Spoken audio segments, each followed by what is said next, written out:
നിങ്ങളുടെ favourite shows ഇനി ഒരിക്കലും മിസ്സാവില്ല. ഇപ്പോൾ C5 കാണും നിങ്ങളുടെ ഫേവറേറ്റ് ഷോ തികച്ചും സൗജന്യമായി. വളർന്നപ്പോ രാധയും സുഭദ്രയായിന്ന് സാരം. അല്ല, എന്ത് നേരിടാൻ സുഭദ്രയെ പോലെ ധൈര്യം നിനക്കും ഉണ്ടല്ലോ അല്ലേ? അതെനിക്കറിഞ്ഞുകൂടാ. പക്ഷേ എന്തു വന്നാലും നേരിടാമെന്നൊരു ചിന്തയാ എനിക്ക്. അതിനെ ധൈര്യമെന്ന് വേണമെങ്കിലും വിളിക്കാമെന്ന് തോന്നുന്നു. വിളിക്കാമെന്നല്ല, അത് തന്നെയാണ് ധൈര്യം. നിന്റെ സിരകളിൽ ഓടുന്നത് ഭയത്തിന്റെ കലർപ്പ് കലരാത്ത രക്തം. തൃപ്പങ്ങോട്ടെ പ്രത്യേകതയാത്. നിന്റെ അച്ഛന്റെയും ചേച്ചിയുടെയും ഒക്കെ ഞരമ്പുകളിൽ പതഞ്ഞിരുന്നതും ഇതേ രക്തം തന്നെയാ. ധൈര്യമുള്ളിടത്ത് ശക്തി ഉണ്ടാവും. മനസ്സാന്നിധ്യവും ഈശ്വരചിന്തയും മുറുകെ പിടിച്ചോളൂ. ഒരു കുഴപ്പവും വരില്ല നിനക്ക്. ഭാവി അറിയുന്ന ആളല്ലേ ഈശ്വര്യമ്മ? പ്രവചനവരം കിട്ടിയവർ ആണോ? അറിയില്ല. എന്തോ മനസ്സിൽ തോന്നുന്നു, അത് പറയുന്നു, അത്ര തന്നെ. അതുതന്നെയാണ് പ്രവചനശക്തിയും. ഈശ്വര്യമ്മ പറയേ, എന്താകും ഇതിന്റെയൊക്കെ പര്യവസാനം?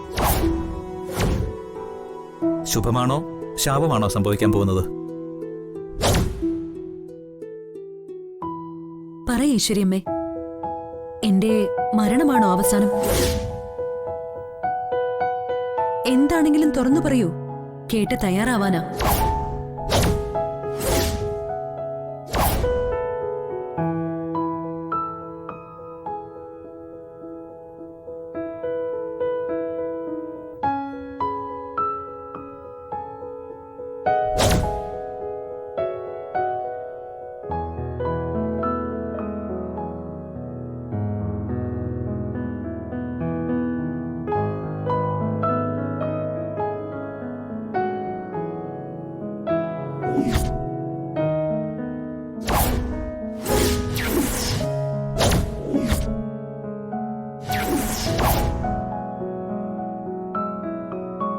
വരാനിരിക്കുന്നത് ഒരു സംഭവമല്ല, സംഭവ പരമ്പരകളാ.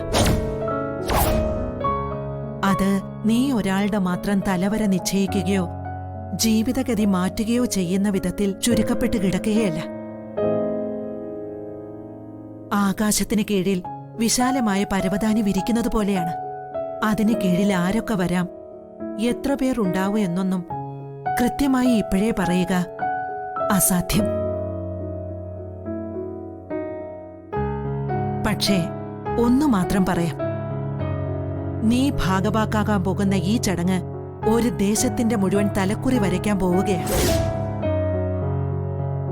അതുകൊണ്ട് തന്നെ ഒരു വ്യക്തിയെയോ ഒന്നിലധികം വ്യക്തികളെയോ കണക്കിലെടുക്കുക സാധ്യമല്ലെന്നർത്ഥം. മറിച്ച് ഇനി മുതൽ തൃപ്പങ്ങോട്ട് ദേശം രാധയ്ക്ക് മുൻപെന്നും രാധയ്ക്ക് ശേഷമെന്നും അടയാളപ്പെടുത്താൻ പോവുകയാണെന്ന് പറയാം നമുക്ക്. ആ അടയാളപ്പെടുത്തൽ നിന്റെ ജയം കൊണ്ടാണോ മരണം കൊണ്ടാണോ സംഭവിക്കുക എന്നത് മാത്രമേ ഇനി നിശ്ചയിക്കേണ്ടതുള്ളൂ. രണ്ടിലേതായാലും ഞാൻ തയ്യാറാണ് ഈശ്വര്യമ്മേ. ഞാൻ സ്വയം ബലിയാകാം. പക്ഷേ എനിക്ക് വേണ്ടി മറ്റുള്ളവർ ബലിയാക്കപ്പെടരുത്. അതാണ് എന്റെ സത്യപ്രതിജ്ഞയും. രാധ ഉദ്ദേശിച്ചത് ആരെക്കുറിച്ചാണെന്ന് മനസ്സിലായി. എല്ലാവരും സുരക്ഷിതരാണ്. പക്ഷേ പ്രസാദ് മാത്രം ഇതുവരെ വന്നിട്ടില്ല. എത്ര അന്വേഷിച്ചിട്ടും എവിടാണെന്ന് ഒരു ഊഹവും കിട്ടിയിട്ടില്ല ഇതുവരെ. അതേക്കുറിച്ചോർത്ത് ആരും വ്യാകുലപ്പെടണ്ട. വക്കീല് പറഞ്ഞ എനിക്കറിയാം പ്രസാദിനെ. മുറിച്ചിട്ടാൽ മുറി കൂടുന്ന ജാതിയെ അവൻ. ഒരു കാരാഗ്രഹ മതിലിനും അവനെ ബന്ധിക്കാൻ പറ്റില്ല. സമയമാകുമ്പോ ആള് പുറത്തു വരിക തന്നെ ചെയ്യും. നിനക്ക് വിശ്വസിക്കാം. അമ്മേ മഹാമായേ.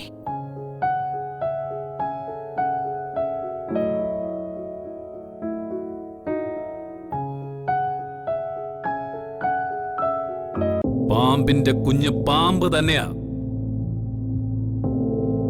ഇന്ന് വെറുതെ വിട്ടാൽ നാളെ വളർന്ന് പത്തി വിടർത്തും.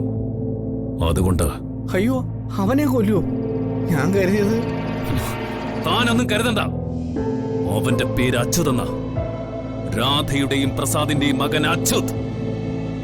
അല്ലാതെ ഈ കോട്ടയ്ക്കൽ മേഘനാഥന്റെ മകൻ കാശിനാഥൻ എന്നല്ല. മനസ്സിലായോ തനിക്ക്?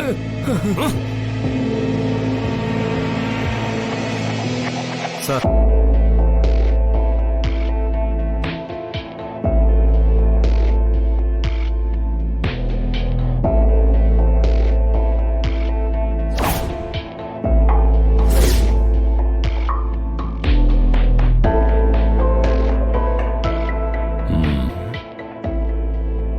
അപ്പൊ എന്റെ നിഗമനം ശരിയാണ്. ഇപ്പോഴും അവൾ ആ വക്കീലിന്റെ കസ്റ്റഡിയിൽ തന്നെയാ, അവന്റെ തറവാട്ട് വീട്ടിൽ. വക്കീല് ബുദ്ധിമാനാ.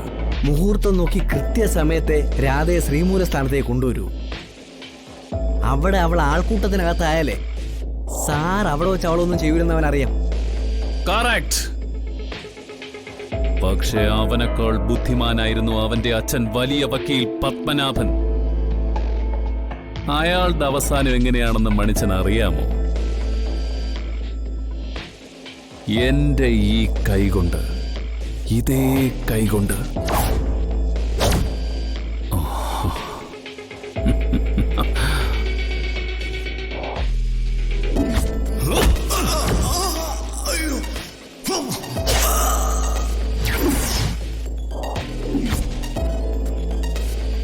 ഇവന് ഞാൻ വിധിക്കുന്നത് അതിനേക്കാളും വലിയ ദുർവിധിയായിരിക്കും.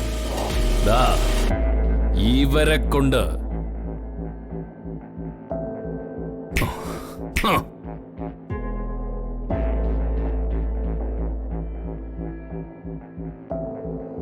ഇനി നിങ്ങളുടെ അവസരമാ. വേണമെങ്കിൽ കൂടുതൽ ആൾക്കാരെ വിളിച്ചോ. എത്രയാ വേണ്ടെന്ന് സാറ് തന്നെ പറഞ്ഞാൽ മതി. ആ, പറയാം. രാധയും വക്കീലിനെ ഒളിച്ചു താമസിപ്പിക്കാൻ ഏറ്റവും സാധ്യതയുള്ള സ്ഥലം അയാളുടെ തറവാട് തന്നെയാണെന്ന് ഞാൻ പറഞ്ഞില്ലേ? ശ്രീമൂല സ്ഥാനത്തെ ചടങ്ങുകളിൽ പങ്കെടുക്കാൻ ക്ഷേത്രവുമായി അടുത്തു നിൽക്കുന്ന സ്ഥലം അതാണ്. ക്ഷേത്രത്തിന്റെ പിന്നിലായുള്ള പറമ്പും വക്കീലിന്റെ വക തന്നെയാണ്. രാധയെ ഏറ്റവും സുരക്ഷിതമായി ശ്രീമൂല സ്ഥാനത്തേക്ക് കൊണ്ടുവരാൻ ഇത്രയും സൗകര്യമുള്ള മറ്റൊരു സ്ഥലം ഇല്ലവിടെ. അതുകൊണ്ട് നിങ്ങൾ ക്ഷേത്രത്തിന്റെ പിൻവശം കേന്ദ്രീകരിച്ച് ജാഗ്രതയോടെ നിൽക്കണം. എപ്പോൾ വേണമെങ്കിലും വക്കീൽ രാധയുമായി അതുവഴി വരാം. പിൻവശം വഴി ക്ഷേത്രത്തിന്റെ ശ്രീമൂല സ്ഥാനത്തേക്ക് പ്രവേശിക്കാനാണ് സാധ്യതയെന്ന കാര്യം നിങ്ങൾ മനസ്സിലാക്കണം. മനസ്സിലായി സാർ. ഒരു കാരണവശാലും രാധ ശ്രീമൂല സ്ഥാനത്തേക്ക് പ്രവേശിക്കുകയോ ചടങ്ങുകൾ നടത്തുകയോ ചെയ്യരുത്. അതിനുവേണ്ടി ഏതറ്റം വരെയും നിങ്ങൾക്ക് പോകാം, എന്തും ചെയ്യാം നിങ്ങൾക്ക്, മനുഷ്യക്കുരുതി വരെ.